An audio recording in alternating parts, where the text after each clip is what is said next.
नमस्कार दोस्तों, वास्तु ज्ञान में आपका स्वागत है। दोस्तों, आज हम बात करेंगे वास्तु पुरुष के बारे में। हमारे प्राचीन धार्मिक ग्रंथों और वेदों के अनुसार सृष्टि निर्माण का देवता ब्रह्मा को, सृष्टि पालन का देवता विष्णु को और सृष्टि विनाश का देवता भगवान शंकर को और धन का देवता कुबेर को माना जाता है। ठीक उसी प्रकार हमारे प्राचीन ऋषि मुनियों ने भवन निर्माण का देवता वास्तु पुरुष को माना है। भारतीय धार्मिक मान्यताओं के अनुसार किसी भी भवन के निर्माण से पहले वास्तु पुरुष की पूजा करनी जरूरी मानी जाती है और उनसे प्रार्थना की जाती है कि हे वास्तु पुरुष, भवन में निवास करने वाले सदस्यों के बीच में सुख समृद्धि, संतान आदि की रक्षा करके उन्हें धर्म, अर्थ, काम और मोक्ष प्रदान करो। इसके अलावा घर या भवन का निर्माण वास्तु पुरुष की शारीरिक स्थिति अनुसार ही तय किया जाता था। तो चलिए आइए जानते हैं वास्तु पुरुष की उत्पत्ति कैसे हुई। प्राचीन भारतीय साहित्य में सबसे पहले वास्तु पुरुष का उल्लेख सबसे पौराणिक कथा से प्राप्त होता है। इसके अनुसार एक बार त्रेता युग में अंधकासुर और भगवान शंकर के बीच घमासान युद्ध हुआ। इस युद्ध में भगवान शंकर को बहुत परिश्रम करने के कारण जो पसीना आया, उस पसीने की कुछ बूंदें जब भूमि पर गिरी तो उस पसीने की एक बूंद से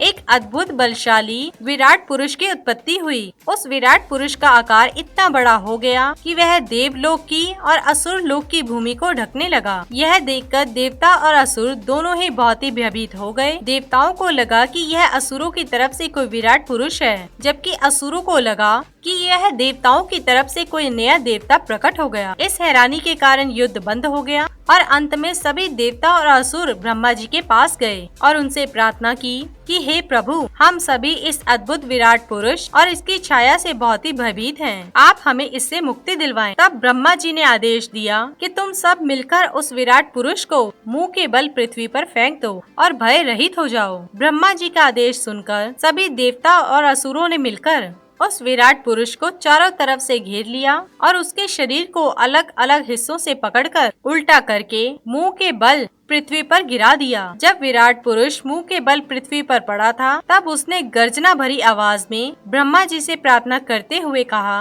कि हे प्रभु, आप इस संपूर्ण सृष्टि के रचयिता हैं, पर आपने मुझ निरपराधी को देवताओं और असुरों को आदेश देकर किस अपराध का दंड दिया है। देवताओं और असुरों ने मुझे पृथ्वी पर औंधे मुंह गिरा रखा है और मुझे बहुत ही पीड़ा देते हैं। आप मेरा अपराध बतलाएं। मैं भी आपकी सृष्टि का ही एक जीव हूँ। प्रभु, कृपया मुझ पर अपनी कृपा करें। इस बात को सुनकर ब्रह्मा जी उस विराट पुरुष से बोले कि आज से तुम वास्तु पुरुष के नाम से जाने जाओगे और उसे वरदान दिया, जो भी पुरुष पृथ्वी पर किसी भी प्रकार का निर्माण, चाहे वह घर हो, दुकान हो, भवन हो, नगर हो या कोई उद्योग हो आदि का, तभी सफल होगा जब वह तुम्हारा सम्मान करेगा। जो भी मनुष्य तुम्हारा पूजन किए बिना कोई भी निर्माण कार्य करेगा, वह दरिद्रता और जल्द ही मृत्यु को प्राप्त होगा। उसे जीते जी अनेक मुश्किलों का सामना करना पड़ेगा। इसीलिए हर भूखंड में वास्तु पुरुष की कल्पना एक ऐसे मुंह के बल लेटे हुए पुरुष के समान की जाती है,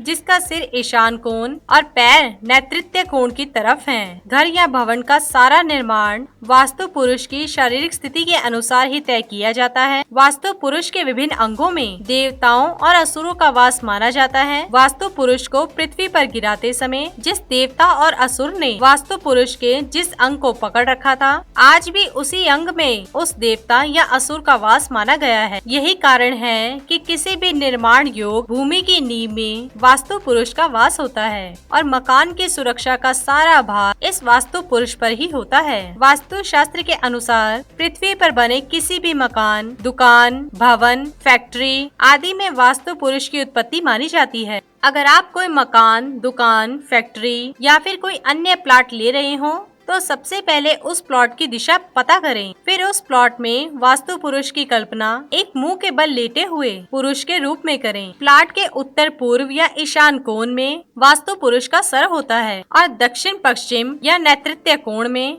वास्तु पुरुष के पांव होते हैं। दक्षिण पूर्व या अग्नि कोण में वास्तु पुरुष का एक घुटना और एक कोहनी होते हैं और उत्तर पश्चिम या वायव्य कोण में वास्तु पुरुष का दूसरा घुटना और कोहनी होते हैं और प्लॉट के मध्य भाग में वास्तु पुरुष का पेट होता है। इसके अलावा वास्तु पुरुष के पूरे शरीर पर उन देवी देवताओं और असुरों का वास होता है, जिन्होंने वास्तु पुरुष को पृथ्वी पर गिराते समय वास्तु पुरुष के जिस अंग को पकड़ रखा था। जैसे ईशान कोण में गुरु, अग्नि कोण में गुरु शुक्राचार्य, नेतृत्व कोण में राहु आदि लगभग 45 देवी देवताओं और असुरों की उपस्थिति भी प्लॉट में मानी जाती है। प्लॉट का निर्माण करते समय वास्तु पुरुष के साथ साथ इन देवी देवताओं और असुरों की उपस्थिति को भी ध्यान में रखा जाता है, ताकि वह भी घर के सदस्यों पर अपनी कृपा सदा बनाए रखें। दोस्तों आइए अब कुछ उदाहरणों के द्वारा जानते हैं कि वास्तु शास्त्र में वास्तु पुरुष का इतना महत्व क्यों है। मान लो अगर आपने प्लॉट के उत्तर पूर्व या ईशान कोण में कोई भी गलत निर्माण जैसे कि सीढ़ियाँ, शौचालय या घर का भारी या फालतू सामान रखने के लिए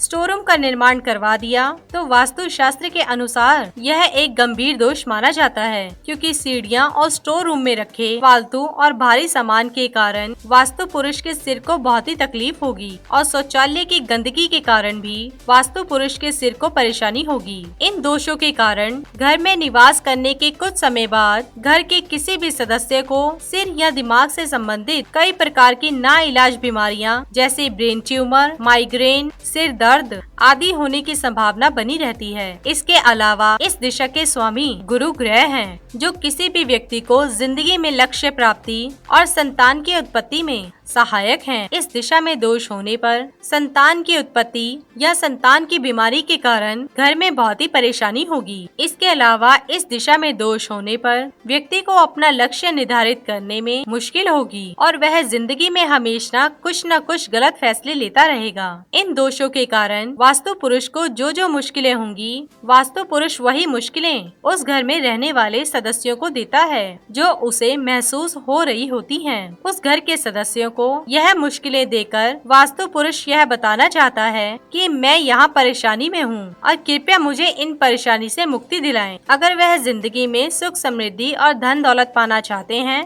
इसके अलावा अगर आपने घर के मध्य भाग में भूमिगत पानी का टैंक, सेप्टिक टैंक, बेसमेंट या किसी गड्ढे आदि का निर्माण करवाया, तो वास्तु शास्त्र के अनुसार यह भी एक महादोष माना जाता है, क्योंकि यह सब घर के मध्य भाग में होने से वास्तु पुरुष के पेट में गड्ढा करने के बराबर है। इस दोष के कारण कुछ समय के बाद उस घर में रहने वाले लोगों को पेट से संबंधित कई प्रकार की नाइलाज बीमारियां हो सकती हैं, जैसे अंतड़ियों में दर्द, पेट में दर्द, अपेंडिक्स आदि। इसके अलावा इस स्थान पर सीढ़ियाँ, रसोई घर या भारी वजनदार चीजों को रखने से वास्तु पुरुष की रीढ़ की हड्डी और पेट को बहुत ही नुकसान होगा, जिसके कारण घर के किसी सदस्यों की रीढ़ की हड्डी में दर्द, पेट में अल्सर या पेट से संबंधित कई प्रकार की बीमारियां होने की संभावना बनी रहती है। जब आप किसी डॉक्टर के पास दवाई लेने के लिए जाओगे तो शायद आपकी रिपोर्ट भी नॉर्मल आए, लेकिन फिर भी आपकी सारी बीमारियां तब तक ठीक नहीं होंगी जब तक आप उस स्थान का वास्तु दोष दूर नहीं करोगे। इसके अलावा अगर आपने घर के दक्षिण पश्चिम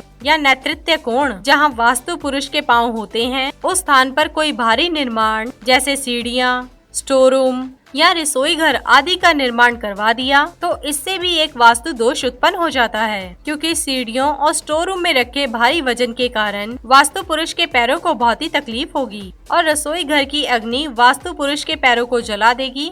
इससे वास्तु पुरुष को अपने पैरों पर खड़ा होने से बहुत ही मुश्किल होगी। इस दोष के कारण घर के स्वामी और सदस्यों को जिंदगी में सफलता और स्थिरता मिलने में बहुत ही मुश्किल होगी। वह दिन रात मेहनत करने के बाद भी हर एक क्षेत्र में असफल होते रहेंगे और उनकी जिंदगी में हमेशा उतार चढ़ाव आते रहेंगे। घर के सदस्यों की उन्नति तब तक नहीं होगी जब तक वह उस स्थान का वास्तु दोष दूर नहीं करेंगे। वास्तु पुरुष की इस कहानी के आधार पर भवन निर्माण में वास्तु पुरुष का बड़ा महत्व है। इसे भवन का प्रमुख देवता माना जाता है। इसीलिए सभी बुद्धिमान पुरुष भवन निर्माण करने से पहले वास्तु पूजा जरूर करते हैं और वास्तु पुरुष को ध्यान में रखकर ही घर या भवन का निर्माण करते हैं। तो सभी देवता भी उनके कार्यों में सहायक होते हैं और भवन में निवास करने वाले सदस्यों को मान सम्मान, सुख शांति, धन दौलत और प्रसिद्धि प्रदान करते हैं। लेकिन जो व्यक्ति वास्तु पुरुष को ध्यान में रखकर घर या भवन का निर्माण नहीं करते, उन्हें घर या भवन में निवास करने के बाद जल्द ही कदम कदम पर अनेक मुश्किलों का सामना करना पड़ता है। इसी के साथ ही दोस्तों, अगर आपको ये वीडियो पसंद आया हो तो इसे आप लाइक कीजिए, अपने दोस्तों और रिश्तेदारों के साथ शेयर कीजिए और सब्सक्राइब कीजिए। साथ ही साथ बेल आइकन को प्रेस करें ताकि नया नोटिफिकेशन आप तक सबसे पहले पहुंच सके। धन्यवाद दोस्तों।